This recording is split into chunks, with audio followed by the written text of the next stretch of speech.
All right, it is 7:49 a.m. on a Saturday. We got our sugar bombs, our cocoa puffs. We're gonna watch some cartoons in the 90s. Haven't even happened yet. No, wait.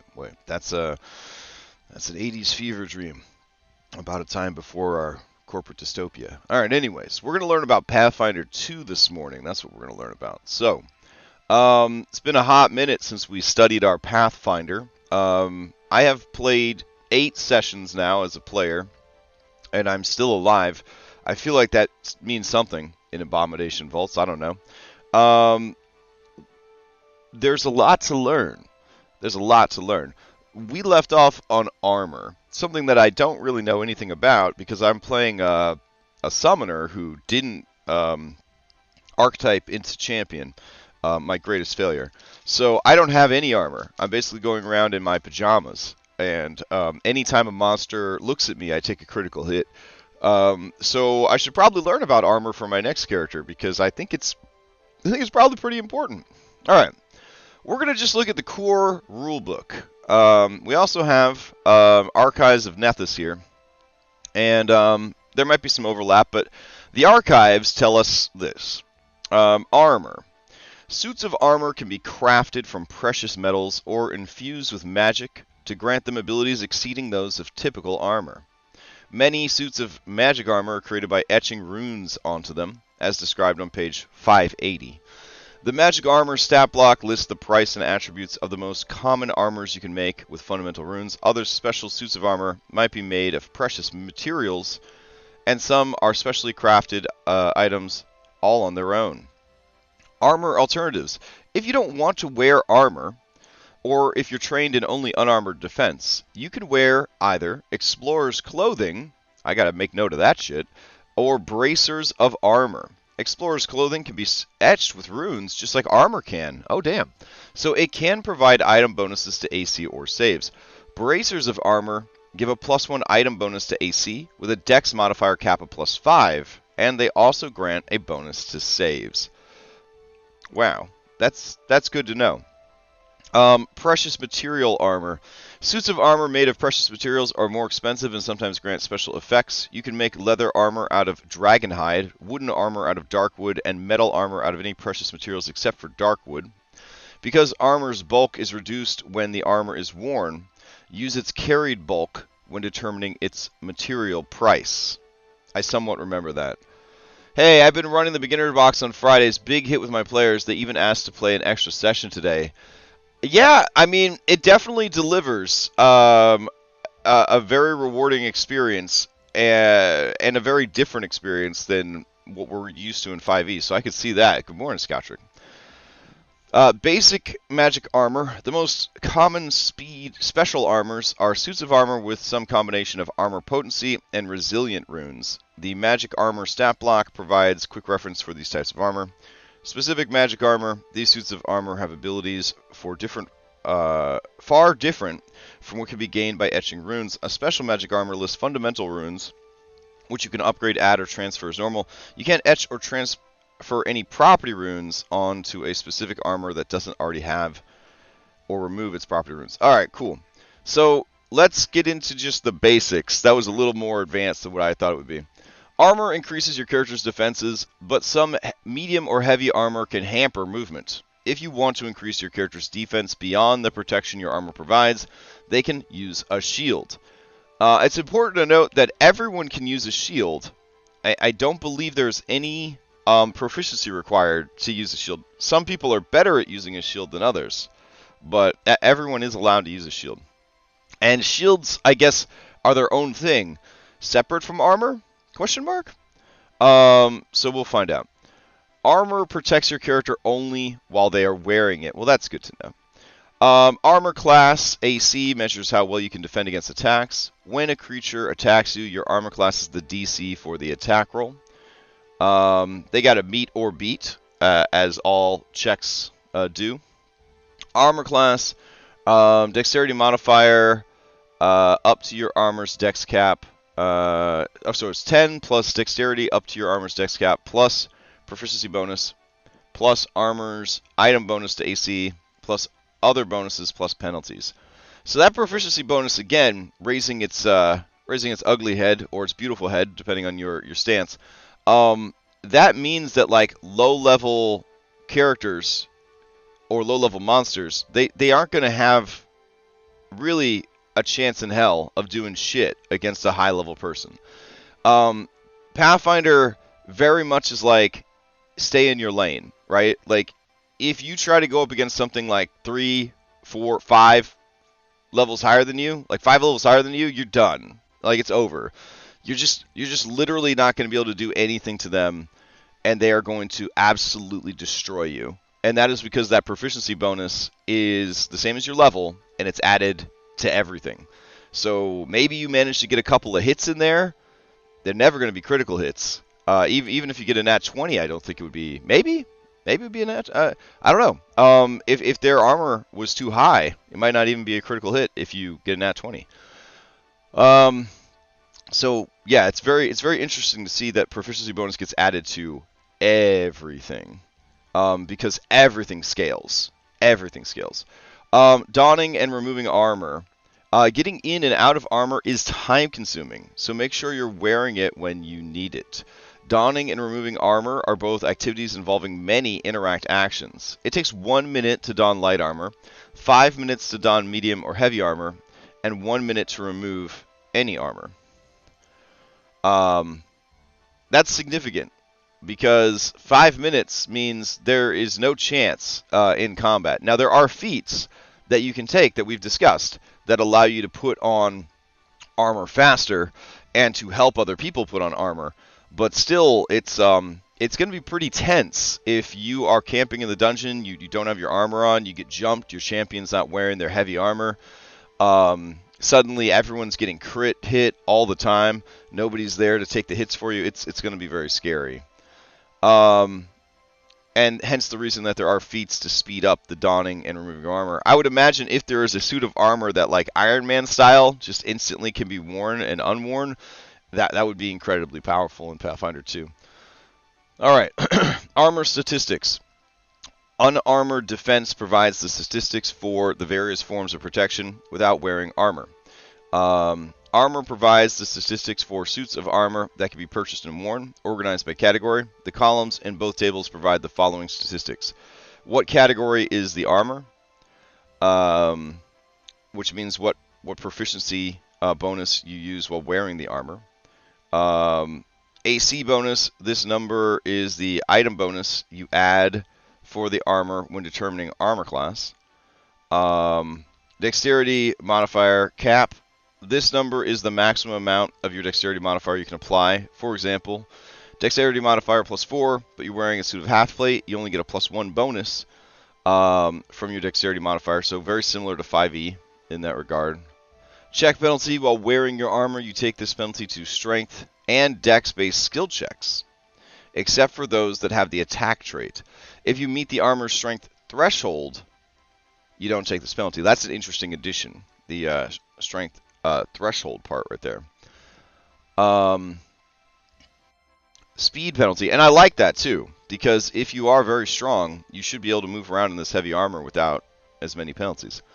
Speed penalty. While wearing a suit of armor, you take the penalty listed in this entry to your speed, as well as to any other movement types you have, such as climb speed, yikes, or swim speed, to a minimum speed of 5 feet.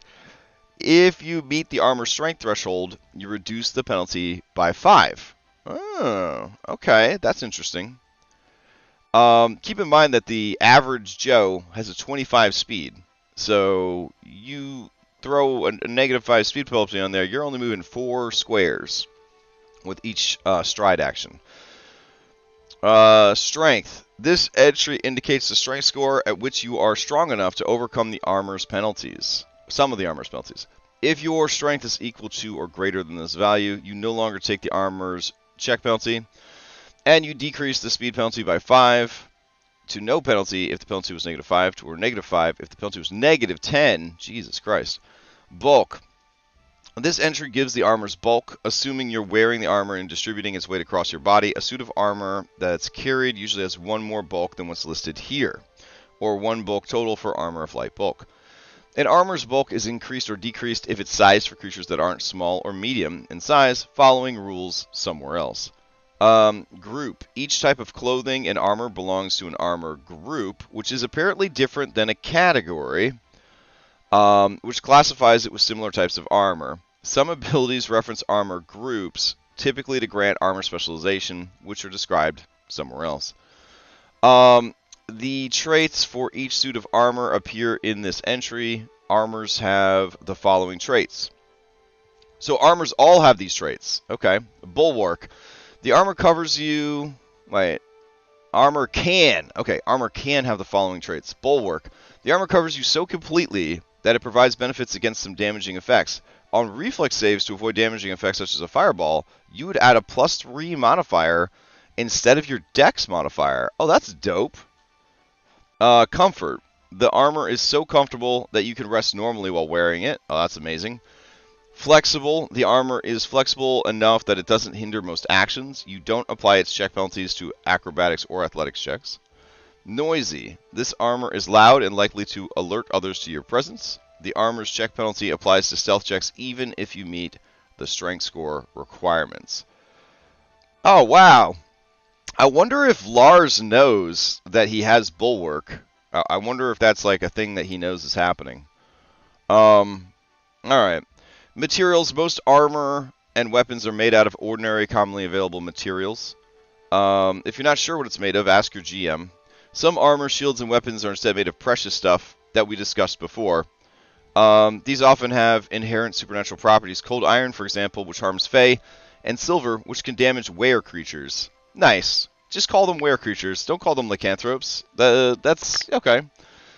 These materials are detailed at the beginning of page 577. Jesus Christ. All right. Armor specialization effects. Certain class features can grant you additional benefits with certain armors. This is called an armor specialization effect. The exact effect depends on which armor group your armor belongs to, as listed below. Only medium and heavy armors have armor specialization effects. Okay. Chain. The armor is so flexible it can bend with a critical hit and absorb some of the blow. Reduce the damage from critical hits by either 4 plus the value of the armor's potency rune for medium armor. Hot damn! Or 6 plus the value of the armor's potency rune for heavy armor. This can't reduce the damage to less than the damage rolled for the hit before doubling for a critical hit. So it can't get rid of any original damage. It can only reduce extra damage from the critical. That's incredible. Composite. The number of overlapping pieces of this armor protect you from piercing attacks. You gain resistance to piercing equal to 1 plus the value of the armor's potency rune for medium, or 2 plus the value of the armor's potency for heavy. That's pretty cool. Leather. The thick second skin of the armor disperses blunt force to reduce bludgeoning damage. You gain resistance to bludgeoning damage equal to 1 plus the value of the armor's potency rune for medium armor, or 2 plus the value of the armor's potency rune for heavy armor. And plate. The sturdy plates provide no purchase for a cutting edge. You gain resistance to slashing damage equal to 1 plus the armor's potency rune for medium, or 2 plus the value of the armor's potency rune for heavy armor. I did not know that armor would give you damage resistance. That's pretty fucking cool. Alright. I'm going to go back and read the tables at the very end, you know what I'm saying? Alright, let's see. Armor descriptions. Each type of armor is described in more detail below. Breastplate. The go-to medium armor of the 5th Age of Magic. Let's see. Though referred to as a breastplate, this type of armor consists of several pieces of plate or half-plate armor that protect the torso, chest, neck, and sometimes the hips and lower legs. It typically grants some of the protection of plate while allowing greater flexibility and speed. Chainmail. A suit of chainmail consists of several pieces of armor composed of metal rings linked together in a protective mesh. It typically includes a chain shirt, leggings, and a pair of arms, and a coif, collectively protecting most of the body. Chain shirt, sometimes called a hauberk. This is a long shirt constructed of the same metal rings as chainmail. However, it is much lighter than chainmail and protects only the torso, upper arms, and upper legs of its wearer. Explorer's clothing. Adventurers who don't wear armor, because they're idiots, travel in durable clothing. Though it's not armor and uses your unarmored defense proficiency, it still has a dex cap and can grant an item bonus to AC if etched with potency runes. Nice. Full plates. Plate mail consists of interlocking plates that encase nearly the entire body in a carapace of steel. It is costly and heavy, and the wearer often requires help to don it correctly, but it provides some of the best defense armor can supply. A suit of this armor comes with an undercoat of padded armor, see below, and a pair of gauntlets, see much further below. Half plate consists of most of the upper body plates used in full plate, with lighter and sparser steel plate protection for the arms and legs. This provides some of the protection of full plate with greater flexibility and speed. A suit of this armor comes with an undercoat of padded armor and a pair of gauntlets. Hide. A mix of furs, sturdy hide, and sometimes molded boiled leather. This armor provides protection due to its layers of leather, though its bulkiness slows the wearer down and decreases mobility. Leather is a mix of flexible and molded boiled leather. A suit of this armor provides some protection with maximum flexibility. Padded armor. This is basically just your pajamas. This armor is simply a layer of heavy quilted cloth, but it is sometimes used because it's so inexpensive. Padded armor is easier to damage and destroy than any other type of armor. Heavy armor comes with a padded armor undercoat included in its price, though it loses the comfort trait when worn under heavy armor. You could wear just that padded armor undercoat to sleep in if your heavy armor is destroyed, or when otherwise not wearing your full heavy armor. This allows you to keep the armor invested and benefit from the power of any runes. Oh, that's kind of cool.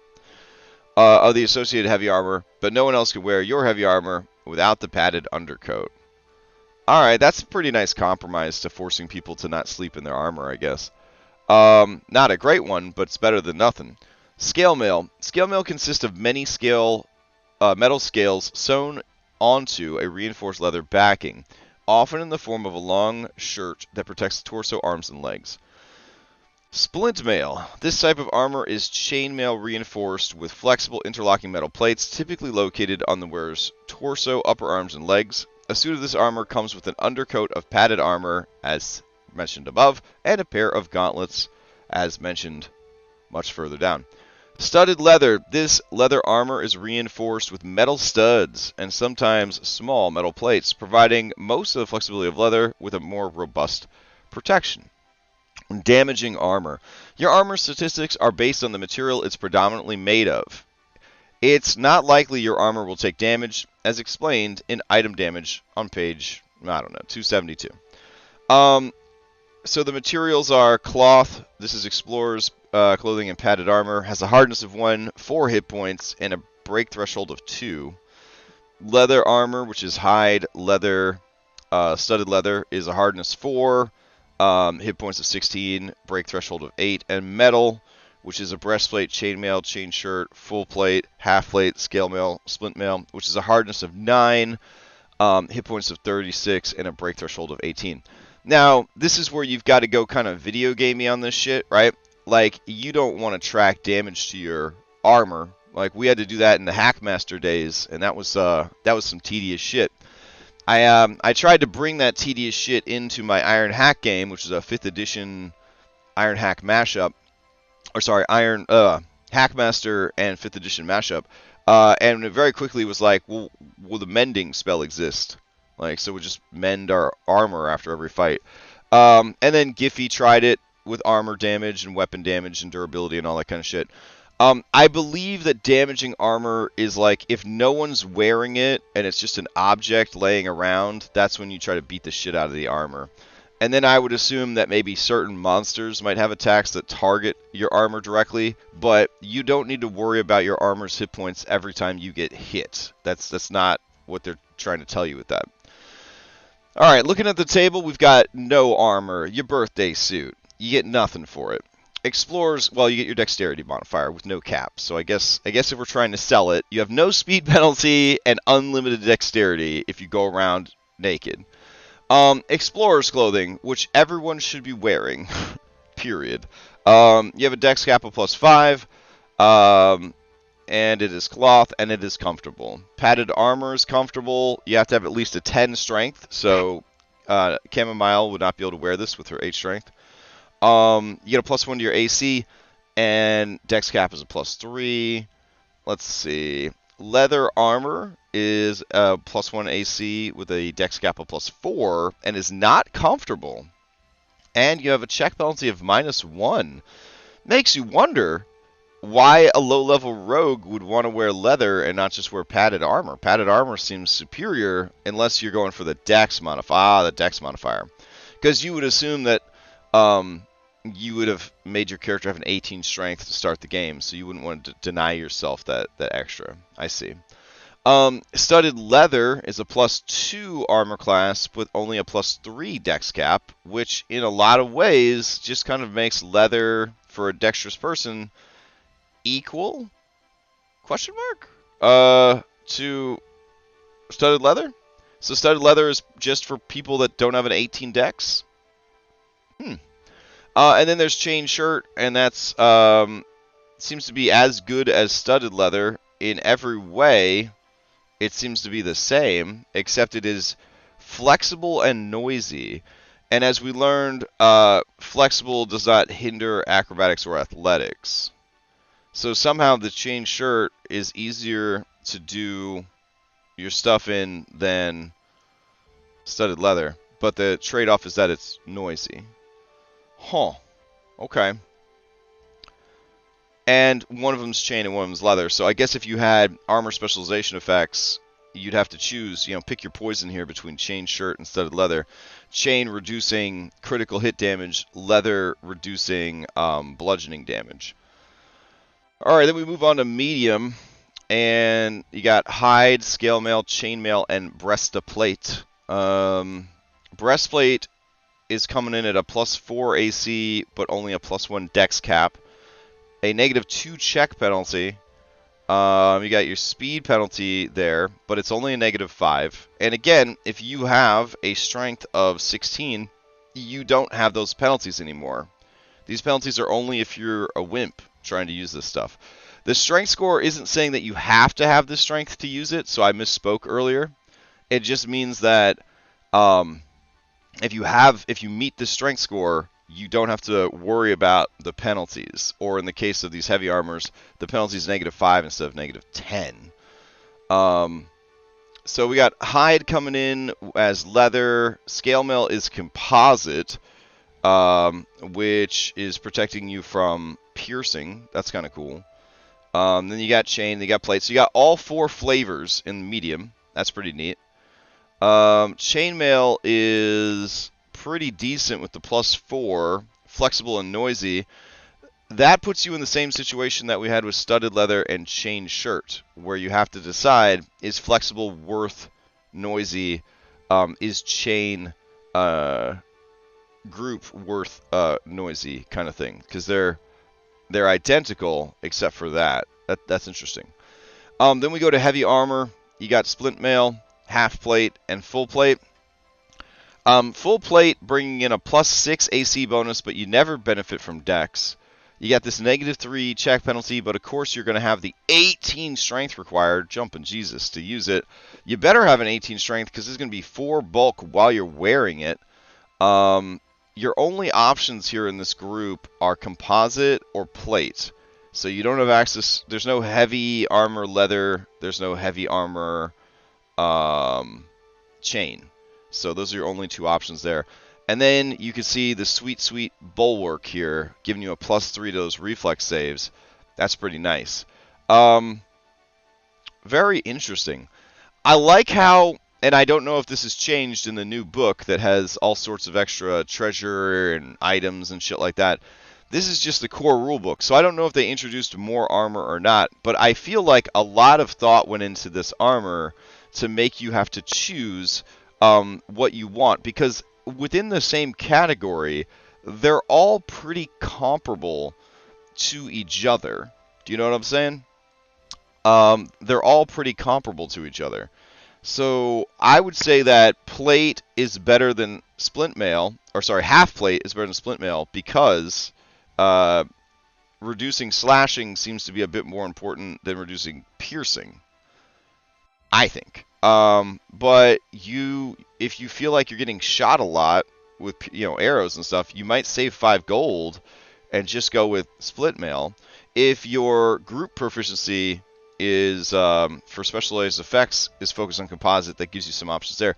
But like I like how everything is pretty close. In 5e, it definitely feels like every category there are winners and losers, whereas here everything is roughly the same within the same category from what I could tell from the information that I have. So I thought that was pretty neat. All right, and then to round this out, we're going to talk about shields real quick. So shields are their own thing. A shield can increase your character's defense beyond the protection of their armor provides. Your character must be wielding a shield in one hand to make use of it, and it grants its bonus to AC only if they use their action to raise a shield. This action grants the shield's bonus to AC as a circumstance bonus until their next turn starts. A shield's speed penalties apply whenever your character is holding a shield, whether they have it raised or not. Now, you might have been following along, and it's like, spending one of your 3 Pac-Mans to raise a shield? What the hell? I'm going to tell you what. A lot of times, people in my group don't know what to do with their 3rd Pac-Man anyways. So having that Pac-Man there to just raise your shield, not a bad idea. And now that I've learned more about how tight the math is, the bonuses you get from raising a shield are worth it. They're definitely worth it. Maybe they don't prevent you from getting hit, but they might prevent you from getting crit, and that's what it's all about. It's all about not getting crit. Yeah. So definitely keep that stuff. Definitely keep that stuff in mind. All right. So let's see. Raising a shield is an action most commonly used with shields. Most shields must be held in one hand, so you can't hold anything with that hand and raise a shield. And you lose its benefit if that hand is no longer free. A buckler, however, doesn't take up your hand, so you could raise a shield with a buckler if the hand is free or at the GM's discretion if it's holding a simple lightweight object that's not a weapon.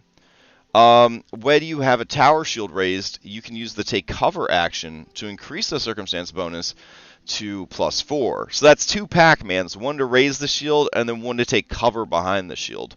This lasts until the shield is no longer raised or until any of the normal conditions that end take cover, whichever comes first. If you would provide lesser cover against an attack, having your tower shield raised provides standard cover against it, and other creatures can take cover as normal using the cover from your shield.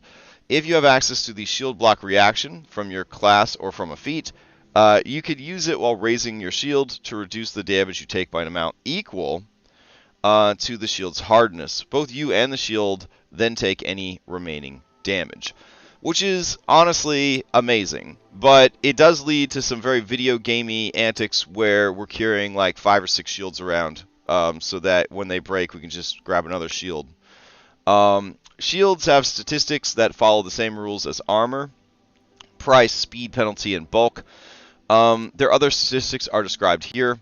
AC bonus. A shield grants a circumstance bonus to AC, but only when a shield is raised. Hardness. Oh, also remember that there's an exploration action where you just walk around with your fucking shield up, and that means that you gain the benefits of raised shield for the first round of combat, without having to use a Pac-Man to do it, which is pretty nice. Or I guess it's until your turn comes up in initiative, but you get the idea.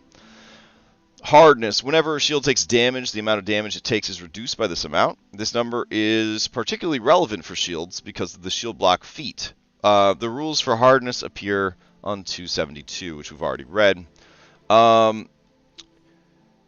And then HP and break threshold. This column lists the shield's hit points and broken threshold. These measure how much damage the shield can take before it's destroyed, and how much it can take before being broken and unusable. These matter primarily for the shield block reaction. Attacking with a shield. A shield can be used as a martial weapon for attacks, using the statistics listed for a shield bash under melee weapons. The shield bash is an option only for shields that weren't designed to be used as weapons. A shield can have runes added to it, and you can also buy and attach a shield boss or shield spikes to a shield to make it a more practical weapon. These can be found on tables 6, 7. These work like other weapons and can even be etched with runes, which we already went over those in the weapons video. Shield descriptions. Each type of shield is described in more detail below. You've got your buckler, which I should probably go pick up a buckler, honestly. This is a very small shield. It's a favorite of duelists and quick, lightly armored warriors. It's typically made of steel and strapped to your forearm. You can raise a shield with your buckler as long as you have that hand free or holding a light object that's not a weapon in that hand. Wooden shield. Though they come in a variety of shapes and sizes, the protection offered by wooden shields comes from the stoutness of their materials. While wooden shields are less expensive than steel shields, they break more easily. Steel shields, like wooden shields, steel shields come in a variety of shapes and sizes. Though more expensive than wooden shields, they are much more durable. And finally, the tower shield. These massive shields can be used to provide cover to nearly the entire body. Due to their size, they are typically made of wood, reinforced with metal. And you've got the buckler coming in at 1 gold for a +1 AC. You might think to yourself, a 1 AC, who cares, baby? You should probably have a buckler strapped on. I'm just saying. If you got 1 gold, strap a buckler on there, because if you're ever in combat and you don't know what to do with your third pack, man, wouldn't it be nice to have +1 AC? I mean, it might keep you from getting critically hit. Might not block attacks, but it'll at least keep you from getting critically hit. It might be worth it. Obviously, with a buckler, you are not the kind of person that has the shield block feat, because what is it really going to do for you? It's going to reduce 3 damage from the attack. Like, come on. Wooden shield is coming in with a +2, lower hardness, lower hit points. If you are trying to use a shield for shield blocking, steel shield, the only way to go. And probably looking for materials that have a bigger hardness would be really important. Yep, every plus or -1 matters in Pathfinder 2e. Not a joke. Alright, and then of course you got the tower shield, allowing you to use 2 actions to get behind it with take cover. Absolutely fantastic. I love the idea of playing just this big-ass dude or lady or person or thing that has full plate and a tower shield, and they just get behind that tower shield and they block the passageway for their allies. Oh, I just love that. It sounds really, really cool. Alright, so that's it. Shields is pretty simple. Shields is pretty simple. I think it can get a little bit more complicated with class feats and other feats that you might take, but again, I think everybody should probably have a buckler strapped on just in case. And overall, I'm super impressed with how armor and shields is handled in Pathfinder 2e. Lots of very thoughtful design. That's the theme that I see over and over again, is thoughtful design. They don't just throw shit out there because they feel like it needs to be there. It feels like everything that is here for a reason and to provide meaningful options. So really, really well done. All right, that's all we got for today. We have plenty more to learn and study. I was very lucky and fortunate. People picked me up some stuff from my wish list for International GM's Day, which was, I believe, March 4th. If you forgot to pick up your GM or DM something from their wish list, I mean, it ain't too late, baby. You know, it's International GM's Day in your heart every day of the year. So think about that. But I thought we might go over some of that stuff in a Pathfinder study group. I keep hearing that the Oracle is terrible and that the Witch is weak. So I did pick up supplements that bolster those two, but I feel like we would need to learn about each of them first to then make the decision, are they really hard to play, are they really weak, and do they really need bolstering? And then there was a couple of custom heritages that I wanted to look at that got picked up. There was a lot of neat stuff in my Stacko presence from International GM's Day, so I'd like to take a look at those in one of our study streams as well. But now it's time for Red Hand of Doom. So I'm going to end the stream, and then I'll be back in about 5 minutes, and we'll be working on Red Hand of Doom. We're going to be working on the Battle of Brindle and maybe some other stuff. So I might see you then. Otherwise, I will see you next time.